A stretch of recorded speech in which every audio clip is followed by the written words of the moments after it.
ॐ स्थापकाय च धर्मस्य सर्वधर्मस्वरूपिणे अवतारवरिष्ठाय रामकृष्णाय ते नमः। वसुदेवसुतं देवं कंसचाणूरमर्दनम् देवकी परमानन्दं कृष्णं वन्दे जगद्गुरुम्।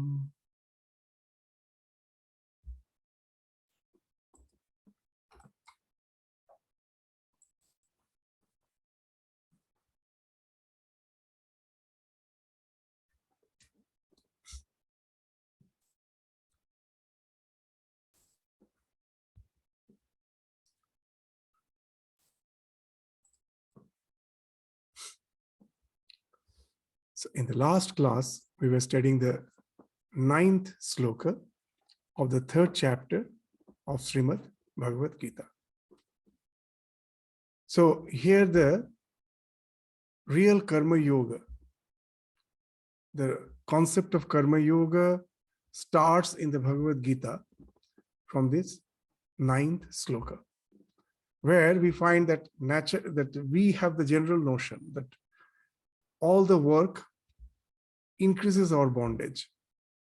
That out of desire, we are doing some work, and that work creates samskara, and that samskara again leads to work.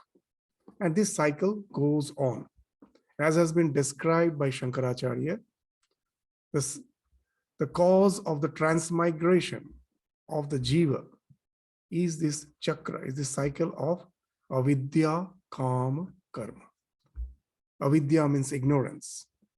The moment the consciousness, the non-dual consciousness gets reflected in the psychophysical existence, and it starts itself identifying with the reflection. It thinks itself to be the reflection, and thus it gets identified with the psychophysical existence. Then this is the thing which enters in the ignorance. I am not aware of my real nature. I am taking my reflection to be the real nature, and I get attached to the body-mind complex.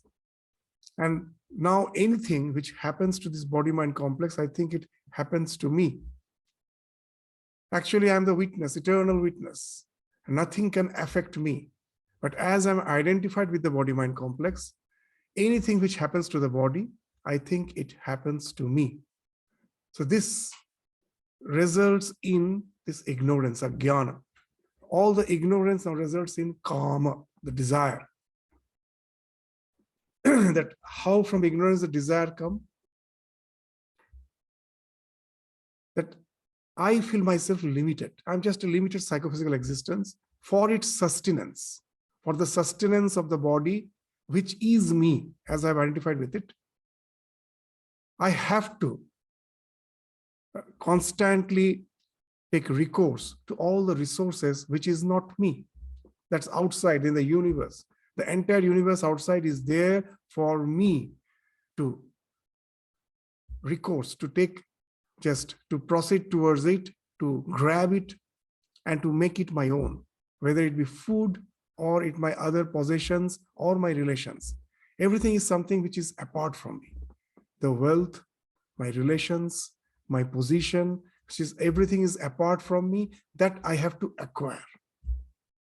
The moment that segregation comes, that I and not me. So for me to sustain, the thing which is not me has to be made my own. So this speaks of the desire. I want this, I want that. And this desire, the moment we take recourse to that desire, it forms a samskara. That for the first time, I'm enjoying a delicacy. It's not that I forget about it. The act itself will be creating a samskara. It remains in my subconscious mind as the latent impression, as a samskara. And then, in the course of time, When I'm again, most probably I forgot about it, but it's there. It is not deleted. It is there in my mind. Again, the favorable circumstances come.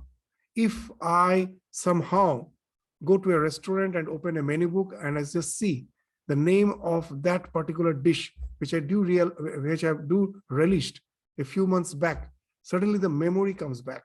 The samskara is revived back as memory. So many innumerable samskaras are there in my mind. All of them don't manifest just at a time.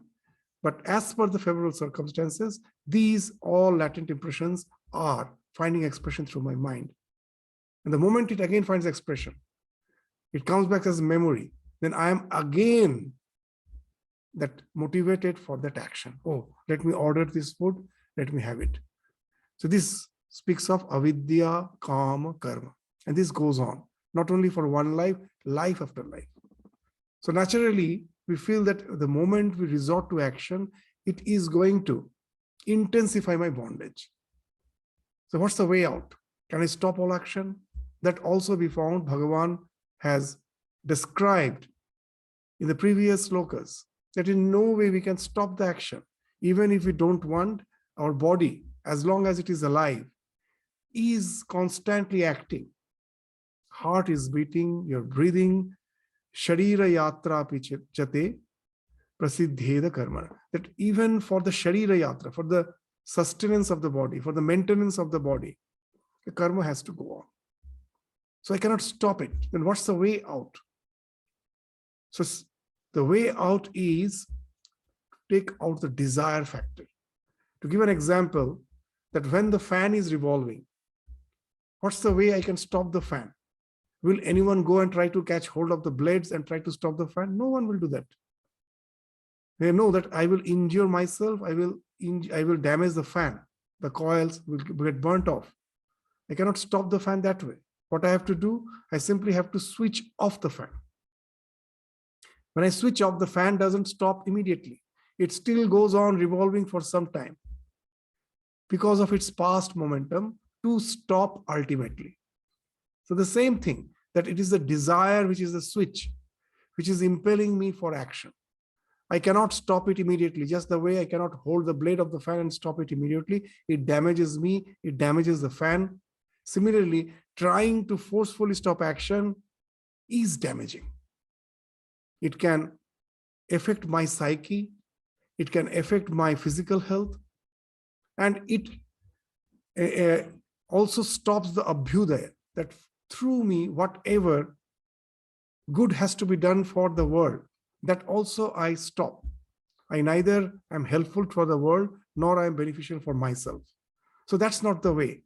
It's just by trying to action immediately. Sri Ramakrishna used to say that when you have a scab over a wound, if you try to forcefully remove that scab, the wound won't be healed.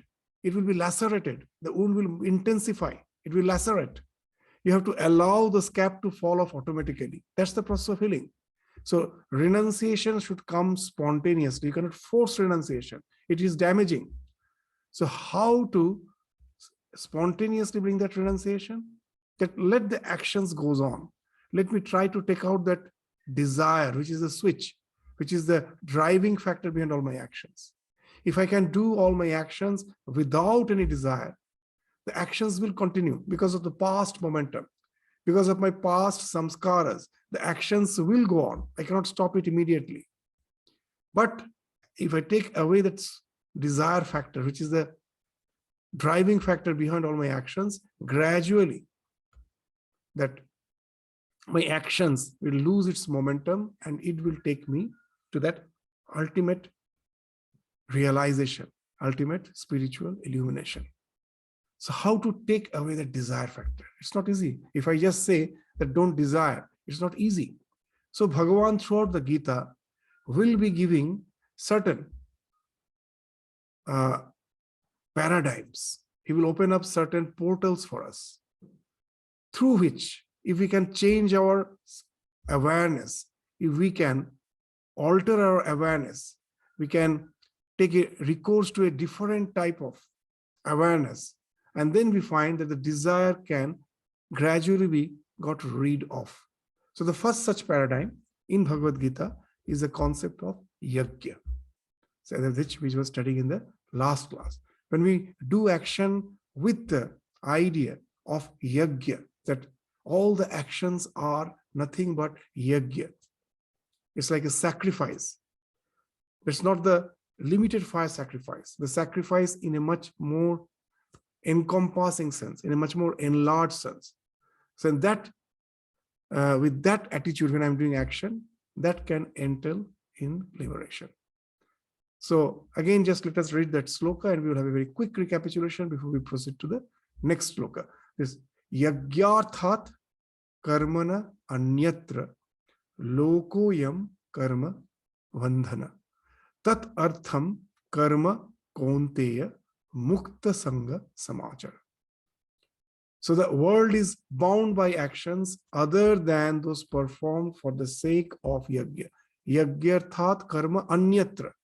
Any actions which are done other than that idea of yajna. Anyatra means apart from. That results in the bondage. Loko ayam karma bandhana. So if you are doing the actions with the idea that I do some action, it is me who am going to enjoy the result. First of all, it is a wrong notion. It is an idea which doesn't have any any facts behind it. It's a pure mental illusion that I am neither the doer of any action nor I am the enjoyer of any action. Even in the modern psychology, they will explain you very nicely. So if that's the case, that doing the action with the idea that I am enjoying the result is in no way going to give me any fulfillment. It is going to bind me more and more. It will take me spirally downwards. But if I do it with a sense of yajna, tat artham karma kaunteya. But if you do the actions with that idea of yajna, then mukta sangha samachara. That yajna alone, which is devoid of attachment, if you do, that can enter in your liberation. So perform action for yajna alone, devoid of attachment. That's mukta sangha, means devoid of attachment. So to get rid of attachment, the idea of yajna has to be brought into picture. So what's the idea of yajna? That here in this world, everything is interdependent. So as we've told that generally yajna means the fire sacrifice, where I'm offering some oblations to the divine with the expectation that the God will be bestowing boon on us, blessings on us. It will, whatever we desire for, the God will be giving us. That's the basic concept of yajna. When I'm offering oblations, you're giving something to get something in return.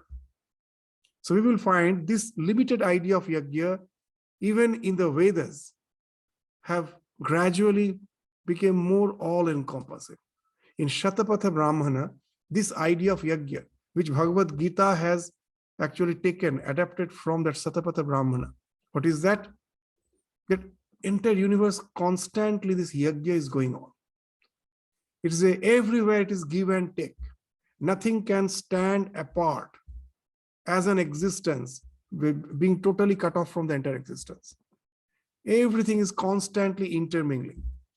As we say that if you go and stand in front of the mirror, what you see is the entire universe.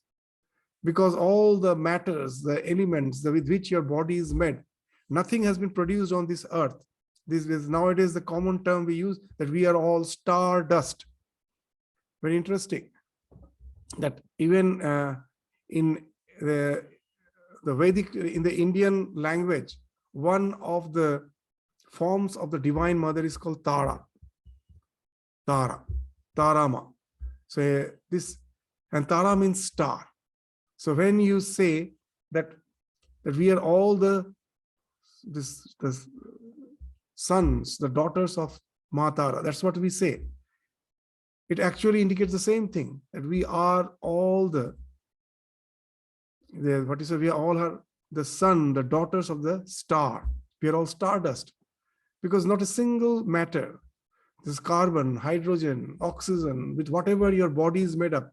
Ultimately, if you break it, if you take the Annamaya Kosha, leave out the mind, in all the levels we will find, even in Annamaya Kosha, Pranamaya Kosha, everywhere we will find that nothing is something which I can say it is mine. It is just mine and mine alone. It is just the universe.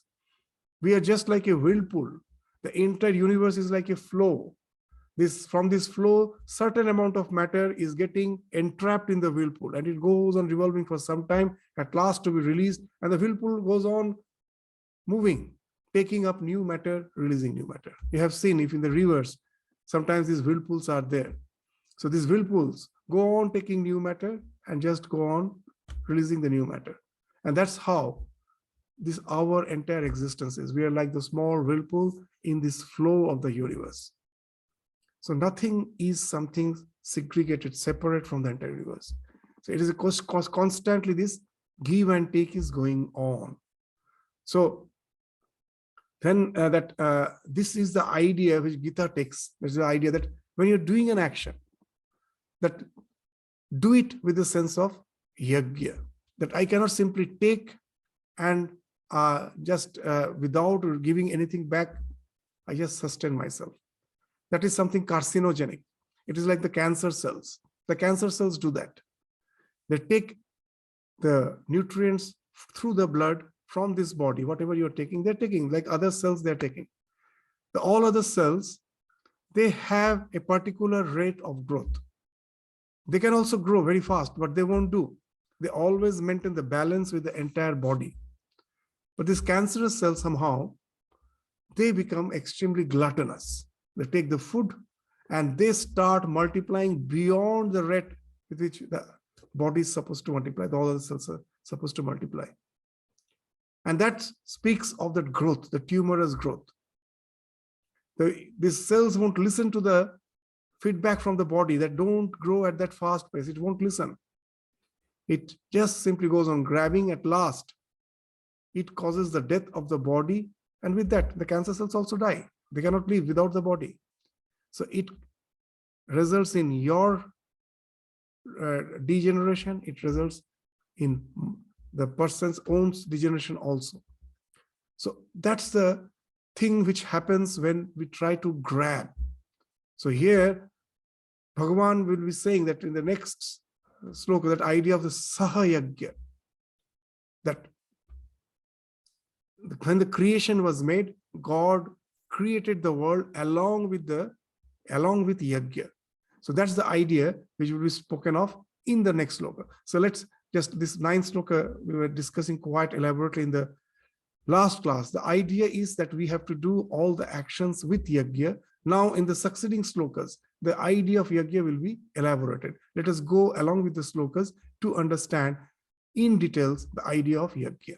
That's the next sloka is sahayagya, the 10th sloka.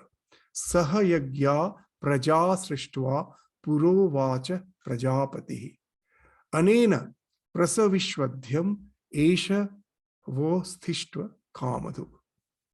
So what it is speaking? Sahayagya, along with yajna, praja srishtva. This all the created beings were created along with the idea of yajna, concept of yajna. Who did it? Purovacha, Prajapati, the Brahma. He is called the Prajapati. Why is Prajapati? Because he is the father, the creator of this entire universe. Prajapati, the father of Praja. We are the Praja. All the beings are Praja. Those who take birth are all Praja. Means these words are very, what you say, that etymologically very significant. Anything which is jayati, which is being born, is Praja. So this Praja, the one who is the father of all the Praja, is the Prajapati. Means the Brahma. The idea is, in basic, the concept is that it is not that from matter consciousness has evolved. It is not true. It is the ultimate reality is the consciousness, which finds expression as the cosmic mind. The mind is not consciousness. The mind appears to be conscious because it is activated by the conscious principle. The moment the mind comes in association with the consciousness, it gets activated. Just the way the hard disk of your computer by itself cannot do anything. It is just like an inert matter. If anyone who doesn't know that how the computer works sees that this hard disk, you will think it is just like a dead log wood, nothing else. There's the way the dead log wood also appears to have some networks. You will find the bark gets dried, it will having some network. You will look at the hard with this integrated circuit. It also will appear to an ignorant person as a dead log wood. The moment the electricity passes through it, the bias voltage, and immediately the world of virtual reality pops up through that hard disk. The hard disk by itself is something inert. Similarly, the mind, Vedanta says the mind is not consciousness. The mind is something inert. When the consciousness comes in association with the mind appears to be illumined. The example which we can give is in the full moon night, we feel the earth is being illumined by the moon. The moon appears to be luminous, the earth is being illumined by the moon. But the fact is, the moon is actually being illumined by the sun, which we are not seeing. It's the sun which has illumined the moon in turn is illuminating the earth. So the way I think the moon to be illumined, the same way ignorantly we think the mind to be illumined. Behind the mind, the consciousness is there like the sun, which is illuminating the mind, which in turn is illuminating our body as well as the external world. So when the mind comes in association with the consciousness, now in Vedanta they say that mind is not something apart from consciousness. It is something which is, the consciousness itself is appearing as the mind, and then the consciousness comes in association with the mind to project this universe. So it is all mental. You will find that in our mythology, all these stories actually speak of that truth. Sometimes to understand this truth in a very abstract way is difficult. So that's why all these mythologies has came into picture to explain this abstract truth through some personification. That what they say, you will find that even that we all read, we all know that in the Hindu mythology, what they say, that the Vishnu is lying in the Sheshanaga, he's just sleeping. He's as if in a deep sleep in the ocean of nectar, he's sleeping. And you will find in all these pictures, you will find from his navel, a lotus has come up, and in that lotus, Brahma is sitting. That's you have seen where this Brahma is sitting in the lotus, which has been projected from the navel of Vishnu. These all are very, very significant. What it says that this ocean of milk, ocean of nectar, that speaks of that non-dual conscious principle, in which the first that Vishnu speaks of the causal state of the mind. When you are sleeping, it's not that your mind is totally vacant. The mind has everything in the potential form. When you are sleeping, all the concepts, the notions are there. So Vishnu represents that causal state of your mind, which has came out from that ocean itself, the ocean of consciousness. And from that causal state of the Vishnu, from his navel, just the way we are connected with the umbilical cord to our mother before we are born. Here also from the navel, it is like the umbilical cord with which Brahma is projecting out. Brahma is the mind, the cosmic mind. What Brahma is doing, he is not really creating, he's the creator of this entire universe. But how he's creating? Not like some trade person, tradie, that he's just using some material to create the world. What he's doing, you will find that all the pictures of Brahma, he's just in deep meditation. He's meditating, he's sitting and meditating. That what it speaks of, it is his thoughts. It is his thoughts which has created this universe. This universe is the thought of Brahma. So consciousness finds expression as thought. that finds expression as this creation. You may say this solid matter which I am saying, it is just thought. Yes, that's very interesting. Even in the modern science, they say it is almost impossible to find out what matter is. You cannot find out. This hard table, I think it is made of hard log wood. Now, if we all have studied this common basic science, after all, whatever it may be, at last I can reduce it to an atom. There are a lot of atoms which is making this table. And these atoms, one of those atoms I take. What the basic science will say that is that the nucleus is there around which the electrons are moving, the subatomic particles, the electrons are moving. Very interesting. Now these electrons are moving around the nucleus. Now, what is the size of the nucleus? Is very small. And how close to this nucleus the electrons are moving? They give an example that most of the place is space and space alone. But how much space? If you take a football to be the nucleus, placed in the center of a football ground, and now you consider one person is just running across the stadium. In the morning, he went to have some exercise. So the stadium is empty, no one is there. So he plans to just run around the stadium. And the one ball is just lying in the center of the ground, and he's simply running on the periphery of the stadium. So that's what the atom is. The electron is just like that person who is moving around. Most of the place is space. So this each and every structure is like that. The most of the place is space. Then why do we realize it as a hard, solid thing? This is a very basic way we are explaining. Actually, the science is quite complicated to explain it from the layman's point of view. Now, just let us try to understand that why we see it as solid. It is a limitation of our senses. To give an idea of the limitation of the senses, when you see the fan is revolving, do you see the blades? You don't see the blades. They say that the eye has the retention. The eye has the eye retains its image, which it sees. The retention power of the eye means what I see just now. The next moment when I'm seeing something else, what I have seen the previous moment, that is retained. Actually, because of this retention power of the eye, anything you are seeing in the TV becomes like a picture. Otherwise, there is no picture. It is simply dots. Dots are coming at a very fast pace. One dot is coming, the other is going. To understand that what you are seeing in the picture, what you're seeing in the TV screen, it is something like this, which we have done as an experiment in the school. What's the experiment? That you take a paper. One side of the paper, you draw a bird. On the other side, on the opposite side of the paper, you draw a cage. Now, this paper, it's a bit hard paper.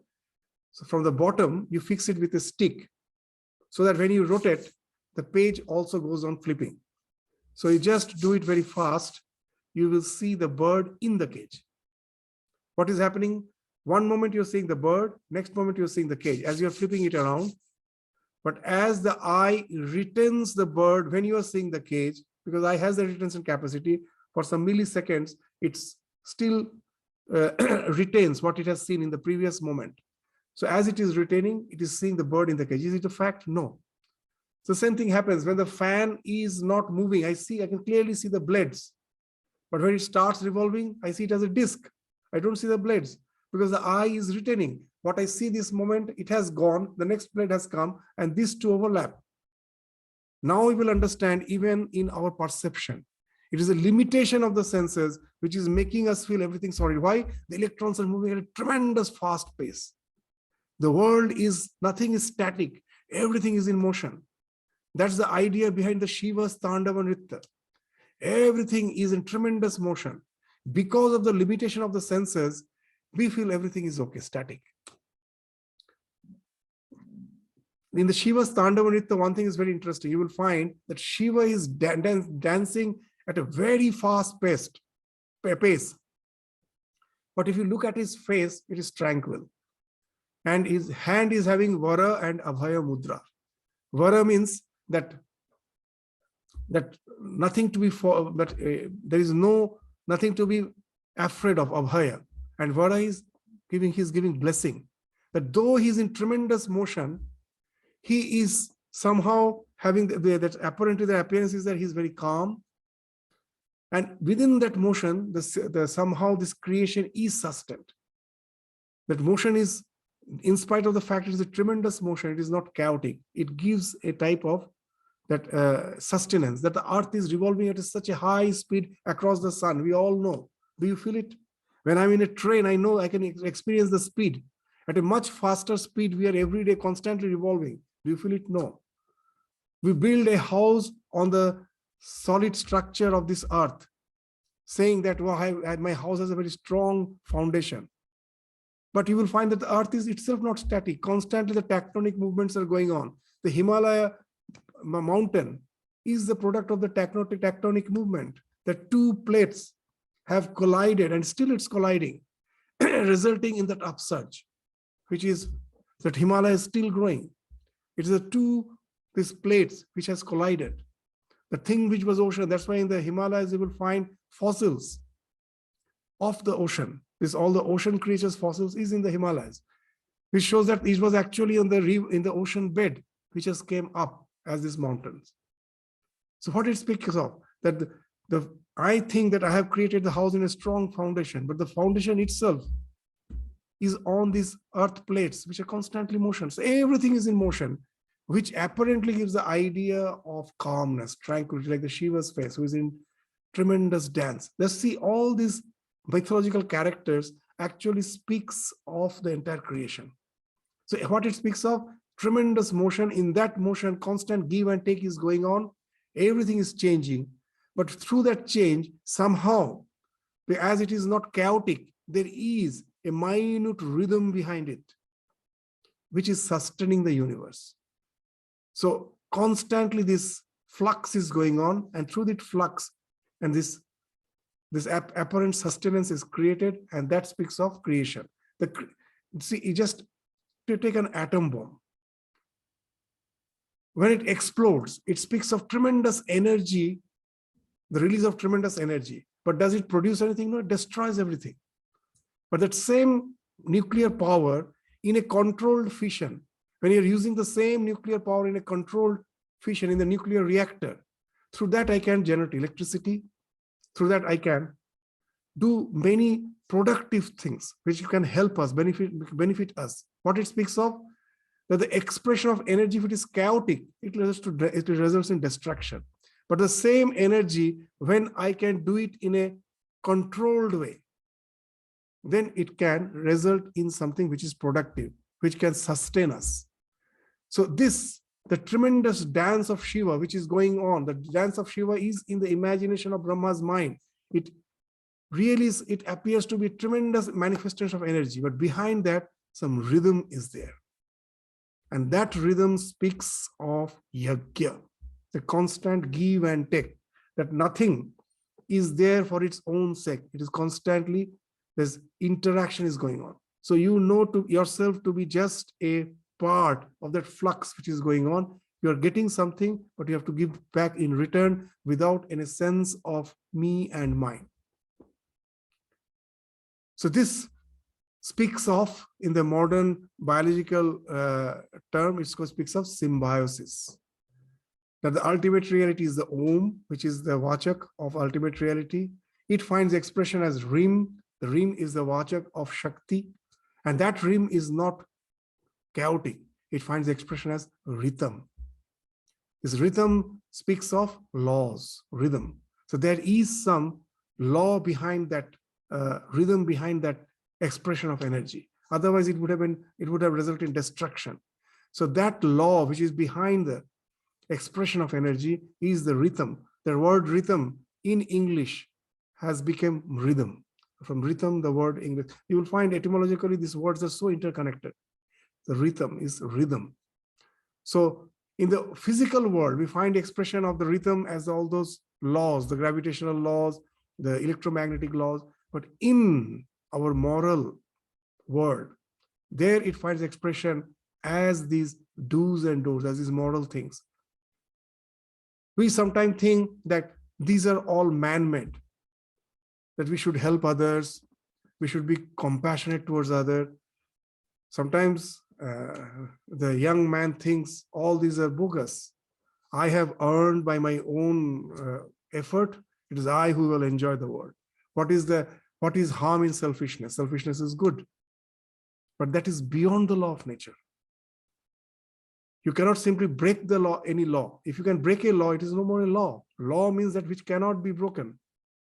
Just the way you cannot break the law of gravitation. Can you break?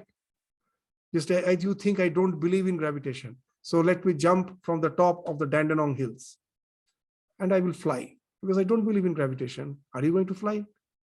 Whether you believe in it or not, you are going to fall and just simply crash and die. Whether it is, whether you believe or not, it is not a factor. Similarly, law is a law. Even the moral laws are the law. The creation has been created with the idea of synergy, with the idea of symbiosis, where all the creatures are supposed to cooperate if they want to flourish. If you follow that law, then you also flourish as per your worldly existence is concerned, and also in the spiritual sense. Both Abhyudaya and Nishreyasa can go hand in hand. Nishreyasa means your own liberation. Abhyudaya means the welfare of the entire society. Both can go hand in hand if you are following the rhythm. So this synergy is the thing. The synergy, what is synergy? Throughout the universe, as per our biological world is concerned, there is no, even in what to speak of biological, even any occurrences in the world, wherever we find two things are combining, it doesn't follow the mathematics. In mathematics, 2 plus 2 is 4. But just say a rope can hold a load. It can have a stretch. If you stretch it, it can hold a load of, say, 2 kg. 2 kilo it can hold. Beyond that, if you put some load, it will snap. So now I take a similar rope. Now that also can hold 2 kg only. If you just hang something on it, beyond 2 kg, it will snap. So now I intertwine those 2 ropes. So mathematics will say, now this rope it can hold 4 kg. But it has always been found, now it can hold 5, 6, 7, 8 kg. So this, what it says that 2 plus 2 is not 4. So the definition of synergy is that when the sum of all the parts is greater than the individual parts. So that's how the world is made. In the what you say in mathematics is not the thing which really finds expression through this universe. So the synergy, whenever the 2 parts are combining, the sum of those parts is always greater than those individual parts. The output is greater than the input. So this is observable in every aspect of life. So these 2 elephants can pull 3 times more weight than 1. So everywhere you will find this thing. So this speaks of the law. If I cooperate, even in the present world, that's the thing, that those who cooperate, where the teamwork is better, that the output is better, much better.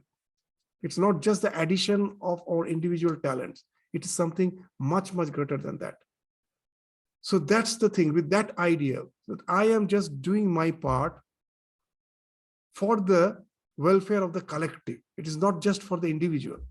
I will get my benefit, but that benefit is just to sustain me, not to simply go on hoarding, not to hoard, just for my own sustenance.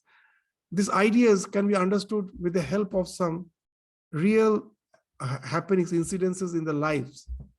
In the life of Swami Vivekananda, I will just give an example, that idea, that when he came back from the West, one of his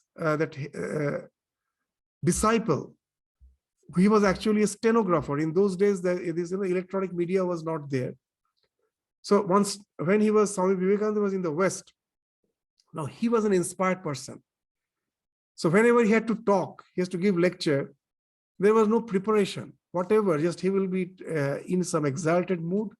Whatever came to his mind, he will speak. It was more like musings, not prepared lecture. And that used to create a wonderful effect among the audience. And in a short time, they realized that we will be missing everything. What is speaking, it's really uplifting us. But if it is not recorded, what a big treasure the world will be losing. So they were, this small group of devotees, they were in search of a stenographer. And at last, they got this Goodwin.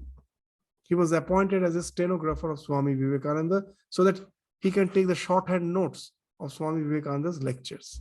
All those were extempores.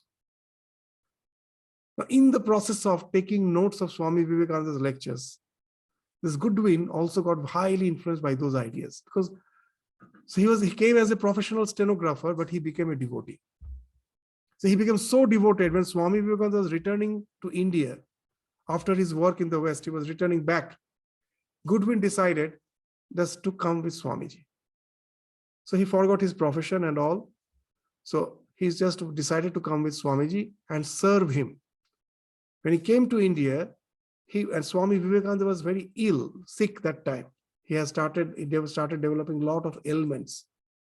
And this Goodwin would do all the personal service.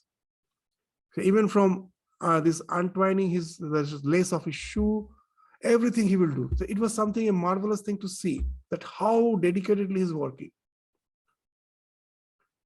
And one day, one of the Western devotees suddenly discovered that Goodwin gets some remuneration, some monthly remuneration from Swami Vivekananda. Swamiji remunerates him, gives something. It's not exactly salary, but some small amount he gets. Immediately there was a gossip that, oh, he's not a devotee after all. He's a paid worker. He's just paid for it, whatever he's doing.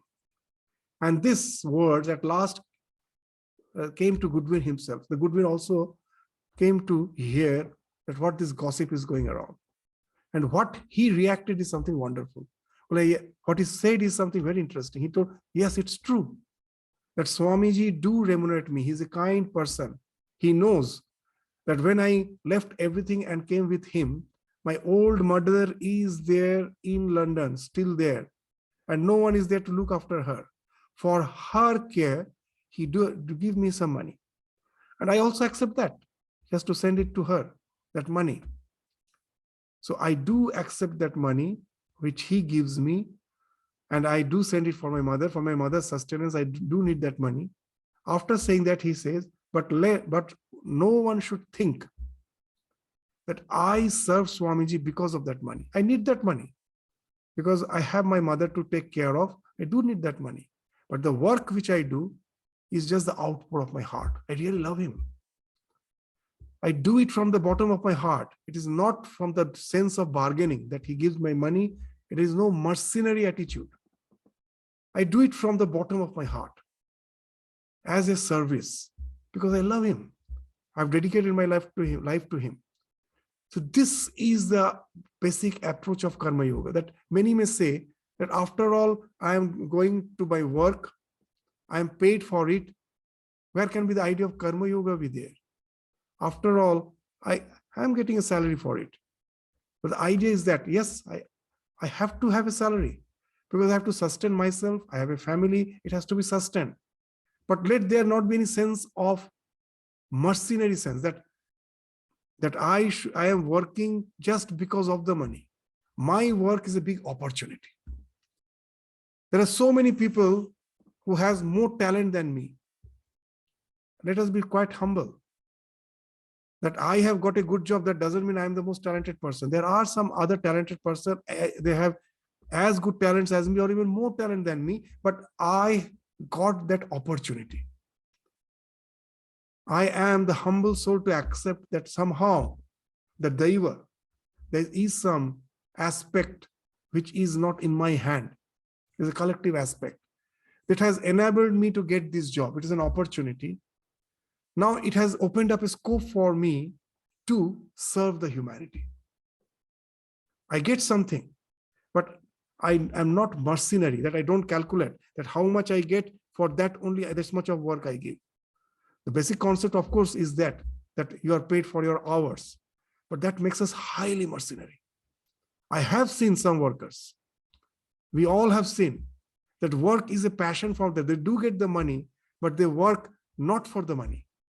Just to work, to see something done nicely, they are extremely happy. They do get the money for it, but they are not equating that way. And then that becomes karma yoga.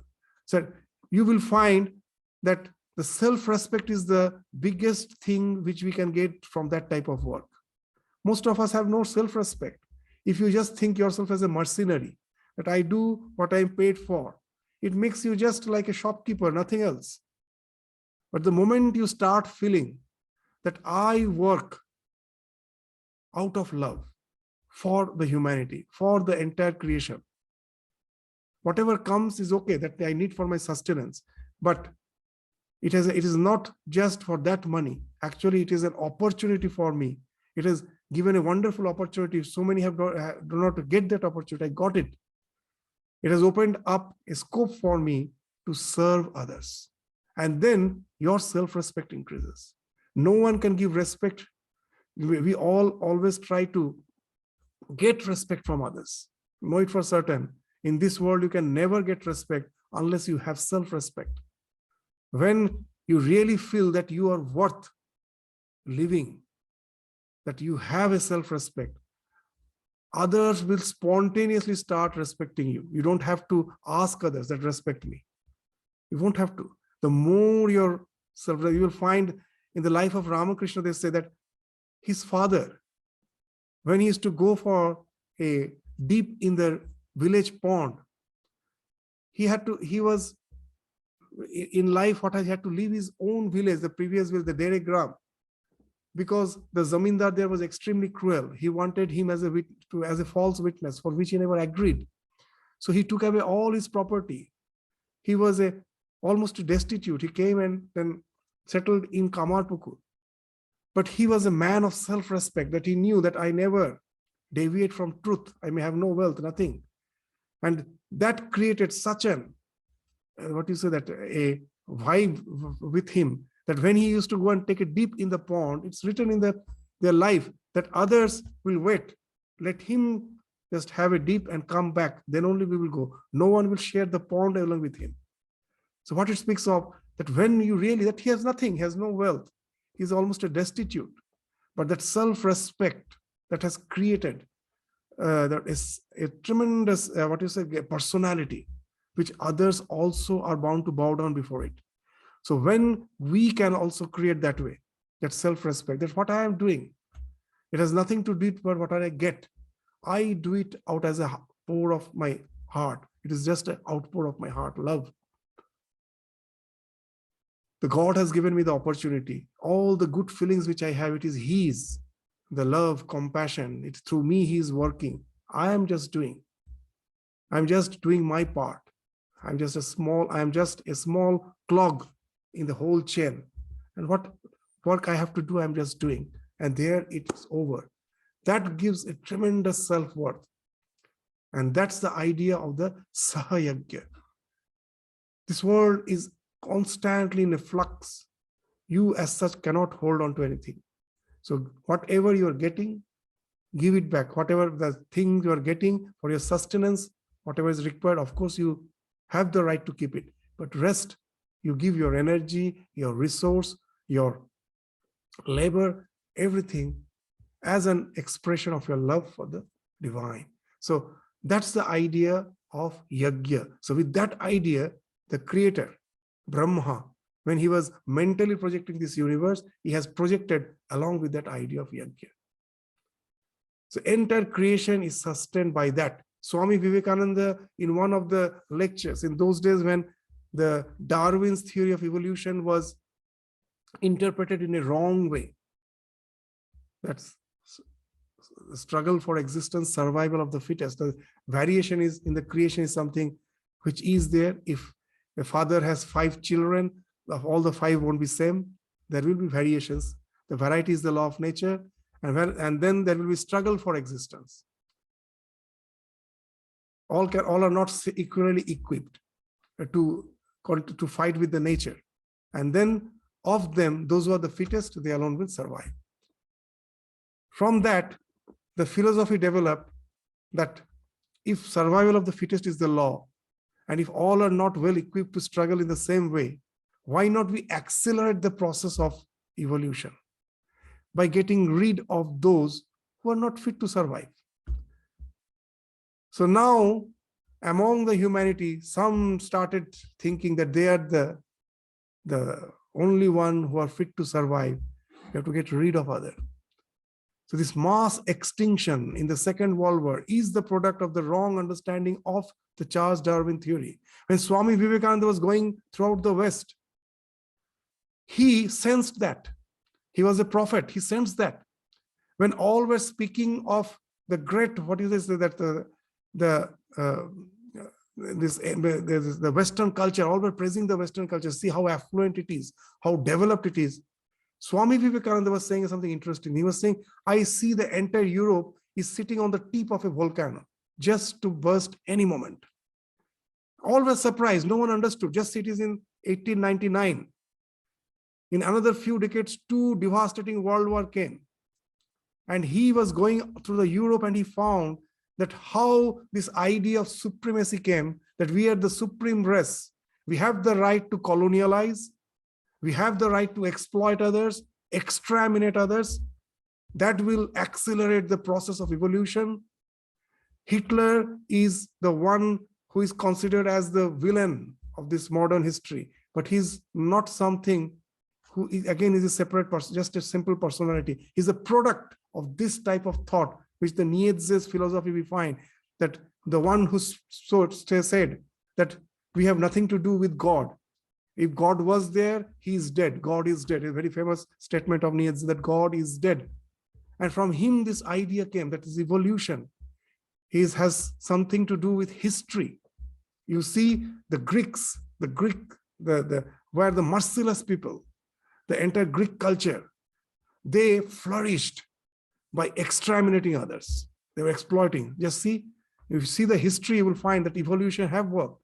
So the one who is fit to exist, he has the right to exterminate other to enhance the development of the so-called the entire culture or the species it is concerned. It is just for the development of that. Swami Vivekananda, just if you read Swami Vivekananda through the lines, he found that all these reasonings he was quite aware of. That's in one of the lectures in the very first in Chicago itself. He's saying a very interesting thing.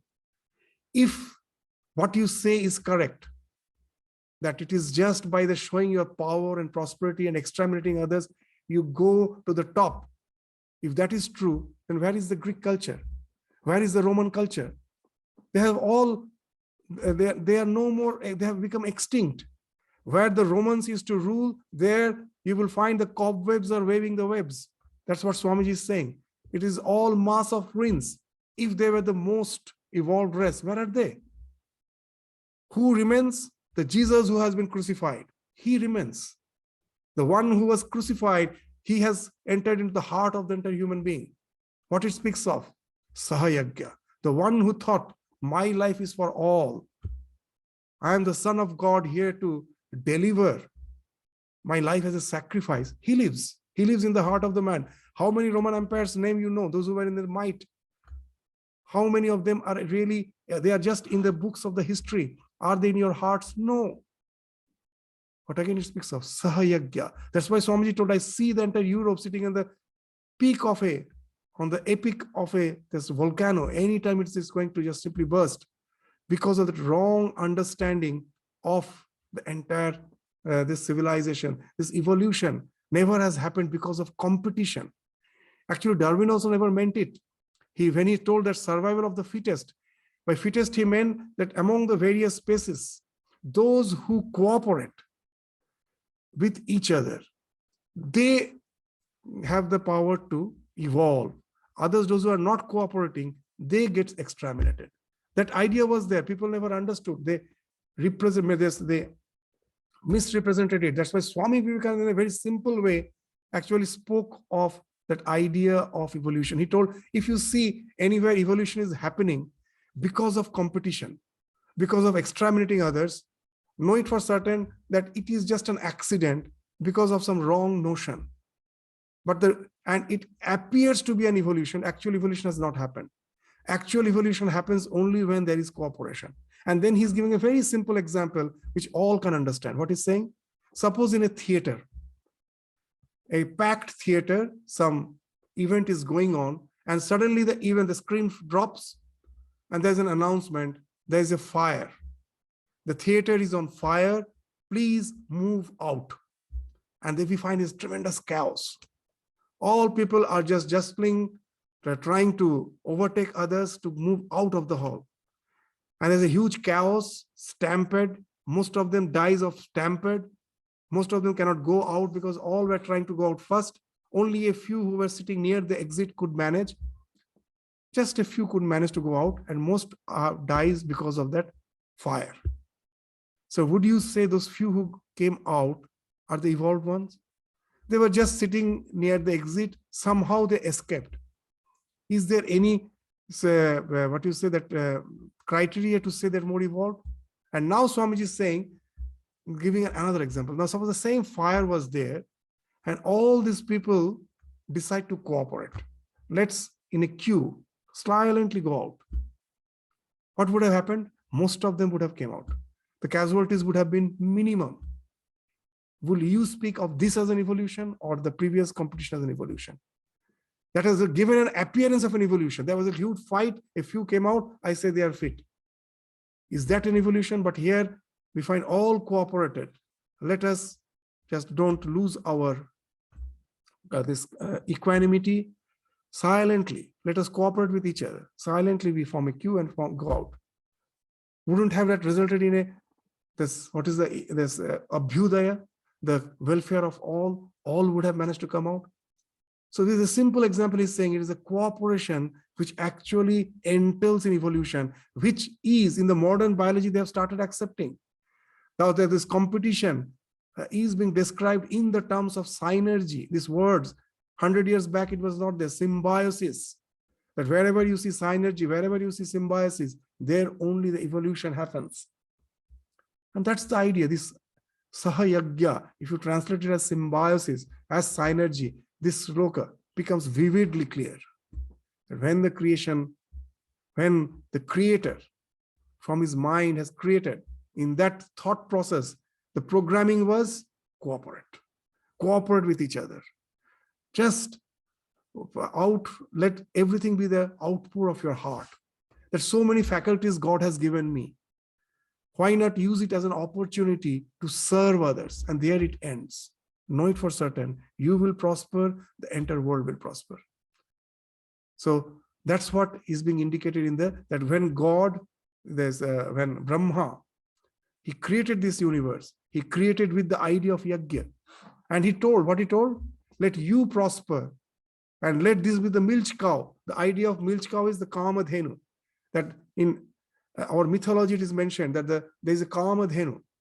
In the heaven there is a cow that we all want, and that the cow should eat less and give more milk. As Sri Ramakrishna used to say, that the Bamuner Goddi, the Brahmin's cow, the Brahmin is a poor person. So he wants that it should eat less, but give more milk and give more cow dung, because in those days cow dungs were used as a fuel. So it will eat less, but Bamuner Goddi khabe kom and nadbe. Means he will give lot of cow dung. So we also, that's all expect that type of milch cow. Is that type of milch cow there? Kamadhenu? Yes, it is there. Those who are following that, the concept of yajna, which is behind the rhythm of the entire creation, those who follow that, for them, that yajna will be like the milch cow. That's what is mentioned. Because 2 + 2 is no more 4.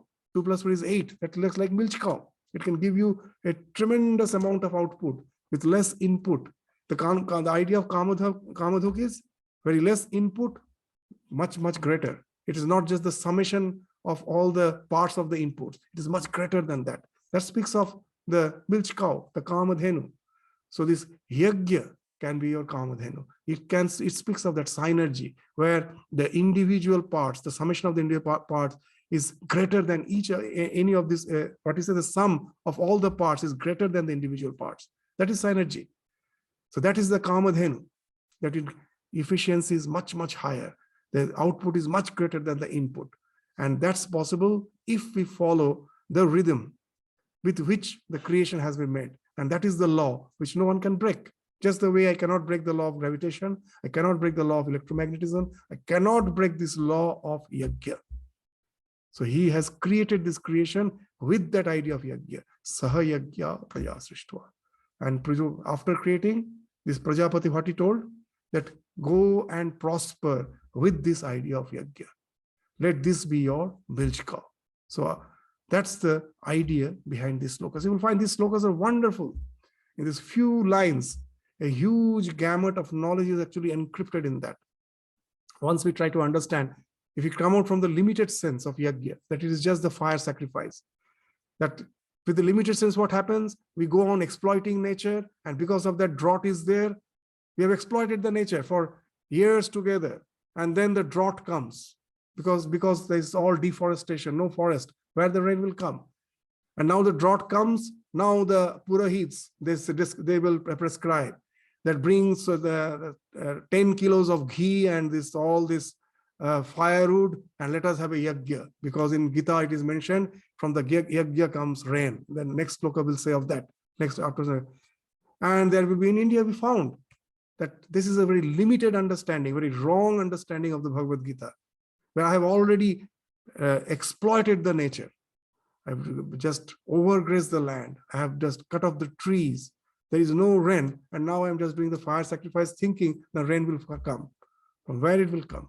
I have already just tried to break the law at the cost. And what happens? I can never break the law.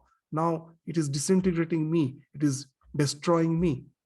So if you understand the idea of yajna, from that all-encompassing idea, which has been indicated in the Bhagavad Gita, these slokas become very clear. And you will find how it is just resonating the ideas which we, after doing a lot of mistake, this historical blunders, now we have started understanding. In the science, with the ideas of synergy, with the ideas of symbiosis, we find how these ideas are in a tune with the idea of Bhagavad Gita. So with this, we stop our discussion today. We'll continue with the idea of yajna, which will be following, will be in the few more slokas, it will be continued, this idea of yajna. So we will continue with the discussion again in the succeeding classes. So with this, we stop our discussion today. Thank you all. Namaskar.